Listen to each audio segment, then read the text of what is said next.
โอเคဒီနေ့တော့မင်းလိုချင်တာတွေအကုန်ဝယ်ခဲ့ပေးမယ် ကိုတတိနဲ့စားမမေးနဲ့နော် ဘောရာ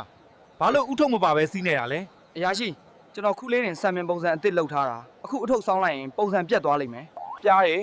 တတိတွေရင်စားတွေမရခဲ့ဘူးဒါပေမဲ့ပေါင်းပေါင်းနည်းနည်းတော့ယူလာခဲ့တယ် ဟေးငါခိုင်းတာမရဘူးလား TikTok မှာနာမည်ကြီးအောင်ဆံမင်ပြင်ဖို့အလုပ်များနေတာလား TikToks နဲ့ viral ဖြစ်အောင်လိုက်နေတာမင်းကအမြဲတမ်းပျော်နေပုံပဲ ဟုတ်တယ် ဒါပေမဲ့ငါတကယ်လိုချင်တဲ့ viral ကမင်းရဲ့အချစ်ပဲထာဝရအတွက်မောင်အောင်ညကစာကြက်ခဲ့လား ကြက်ပါတယ်ဆရာမတညလုံးဖတ်ခဲ့တာပါ ကောင်းပြီဒါဆိုမိကွန်းကိုဖြေပါအနာဂတ်ကိုကြိုတင်ခံမှန်းနိုင်တဲ့သူကိုဘယ်လိုခေါ်လဲ တရားထုတ်ရောင်းတဲ့သူမနဲ့ကလေးကကြိုပြောနေတာ အမေရိကန်မှာဈေးကြီးဆုံးမြို့ကဘာလဲ Amazon မြို့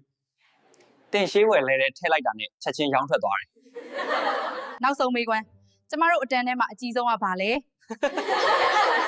အဲ့ဒီတတိပေးစာဒီလားထဲမှာ3ချိန်တောင်ရပြီ